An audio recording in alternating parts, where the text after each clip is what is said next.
Assalamualaikum warahmatullahi wabarakatuh. Bismillahirrahmanirrahim. Alhamdulillahi alamin. Amma ba'du. Sahabat-sahabat saya, teman-teman yang insya Allah senantiasa dirahmati oleh Allah. Alhamdulillah kita hari ini bisa lanjut ke episode yang ke-15, membahas tentang Al-Furuq Ad-Dalaliyah fil Qur'anil Karim. Perbedaan-perbedaan makna semantik secara leksikal maupun secara kontekstual yang ada dalam Al-Quran. Tema kita kali ini adalah membedakan antara dua kata yang sangat sering kita dengar, yaitu kata al-fahsya dan kata al-munkar di dalam konteks Al-Quran. Baiklah, sebagaimana biasanya, mari kita sinau bareng-bareng melacak makna al-fahsya dan makna al-munkar secara etimologis. Secara etimologis, kata al-fahsya itu sebuah kata yang diderivasi dari kata yang terkonstruk dari tiga huruf asal, yaitu fa, ha, dan shin, di mana kata ini memiliki makna asal, yaitu kalimatun tadullu ala qubhin fi syai'in wa syana'atin.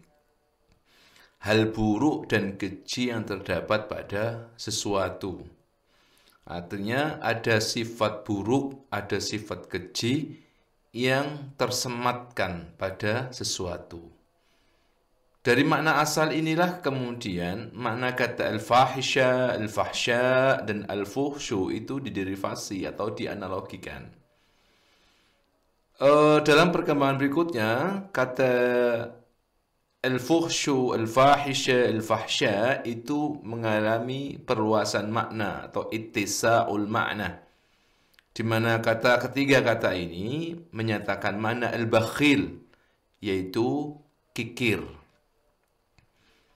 Kemudian kita lihat sekarang tinjauan etimologis kata al-munkar. Kata al-munkar itu sebuah kata yang diderivasi dari kata yang terkonstruk dari tiga huruf asal, yaitu nun, kaf, dan ra. Makna asal dari kata al-munkar ini adalah khilaful ma'rifatil lati yaskunu ilaihi al-qalbu. Itu satu kata yang berantonim dengan kata ma'ruf, di mana kata ma'ruf ini menyatakan suatu makna yang membuat hati tenang, yaitu sesuatu yang membuat hati tenang itu masuk dalam kategori makna al-ma'ruf. Seperti dalam perkataan orang Arab, nakara syai'a wa ankarahu, yang berarti lam yaqbalhu qalbuhu wa lam ya'tarif bihi lisanuh. Hatinya tidak dapat menerima sesuatu, demikian pun juga lisannya tidak mengenalnya. Artinya, saking buruknya sesuatu itu, sampai-sampai hatinya itu tidak bisa menerima, tabiat sehatnya tidak bisa menerima, atau lisannya pun tidak mengenalnya. Nah, dalam perkembangannya kemudian kata al-munkar itu mengalami perluasan makna atau ittisa'ul makna, di mana kata ini kemudian menyatakan makna kullu fi'lin tahkumu al-uqul as-sahiha biqubhi, yaitu suatu perbuatan yang oleh akal sehat dinilai buruk atau negatif. Au tatawaqqaf fi istiqbahihi wa istihsanihi al-uqul fatahkumu biqubhihi asy-syari'ah. Dan baik dan buruknya itu dinilai dari pandangan akal sehat manusia, sehingga kemudian syariat pun juga menetapkan sebagai sesuatu yang buruk pula. Nah, itu tadi teman-teman makna leksikal, makna mujami dari kata al-munkar dan al-fahsya di dalam kamus-kamus klasik seperti yang sudah disebutkan tadi, di antaranya kamus Maqayis Lughah miliknya Ibnu Faris dan seterusnya. Dengan melihat, memahami makna leksikal, insya Allah kita akan lebih mudah memahami makna kontekstual yang ada di dalam siyak Al-Quran Al-Karim. Nah, sekarang kita mencoba untuk menelaah korinah-korinah yang melingkupi kata al-fahsya dan kata al-munkar di dalam Al-Quran Al-Karim, sehingga dari korinah-korinah, dari konteks yang melingkupi dua kata ini, nanti kita bisa memahami satu makna dari masing-masing kedua kata ini. Yang kedua, kita bisa membedakan antara kata al-fahsya dan kata al-munkar di dalam Al-Quran Al-Karim. Baiklah, kita lihat di slide itu makna al-fahsya dan al-munkar dalam konteks Al-Quran.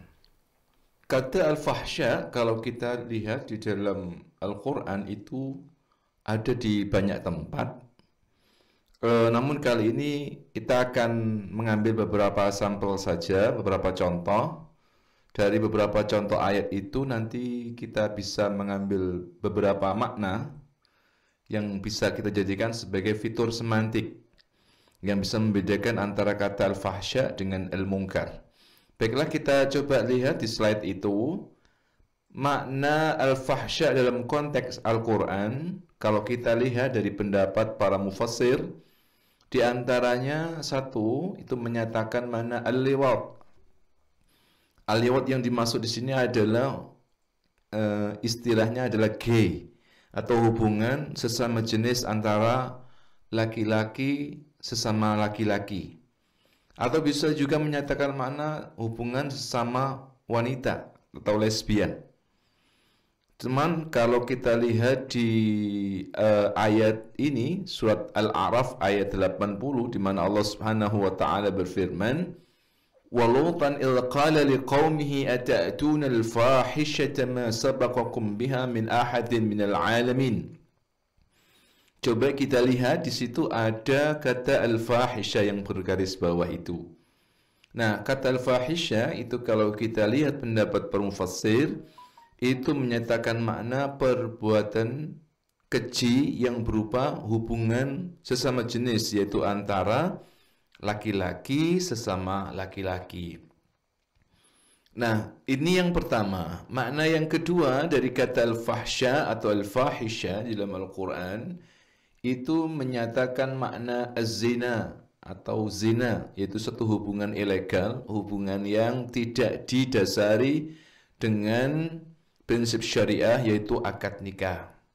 Nah, ini bisa kita lihat teman-teman di dalam surat An-Nisa ayat 15. Allah Subhanahu wa taala berfirman, "Wallati ya'tina al-fahishata min nisaikum fastashhidu 'alayhinna arba'atan minkum."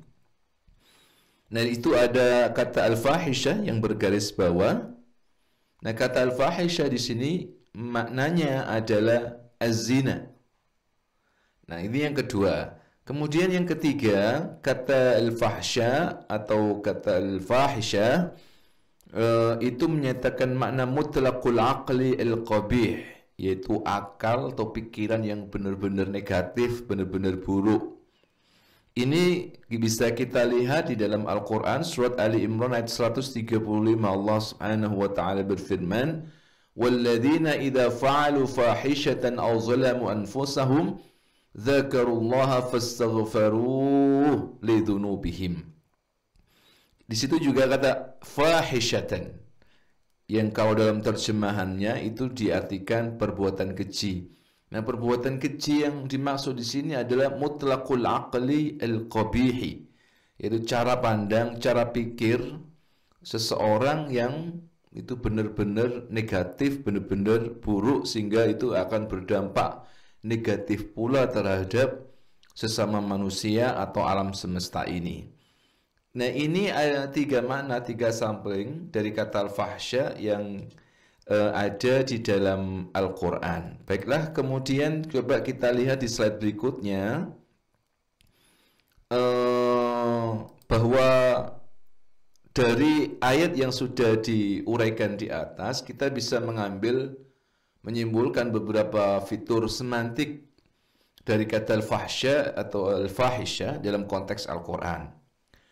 Di antaranya yang pertama adalah kata al-fahsya atau al-fahisha dalam Al-Quran itu menyatakan al-fi'lu al-qabih, yaitu satu perbuatan, satu perilaku yang dinilai buruk.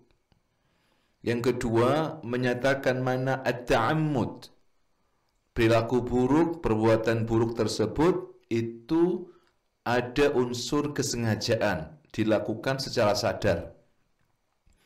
Yang ketiga, menyatakan makna syiddatul istihjan, yaitu suatu perbuatan yang sangat keji.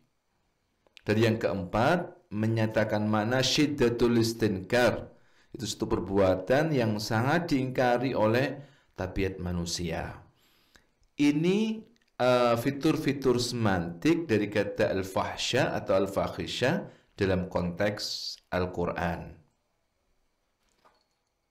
Kata al-munkar di dalam Al-Quran juga disebutkan di berbagai tempat oleh Allah Subhanahu wa Ta'ala.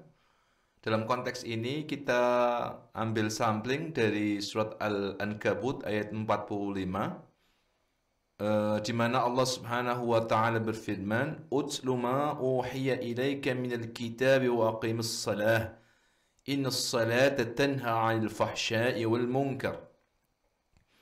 Kalau kita lihat interpretasi dari Raghib Al-Asfahani, maka kata al-munkar pada ayat di atas itu menyatakan makna setiap perbuatan yang oleh akal sehat divonis sebagai keburukan.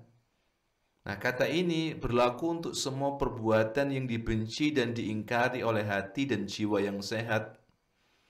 Seakan-akan keburukan tersebut tidak dikenal oleh manusia karena begitu sangat buruk dan begitu jauh dari perilaku yang lurus.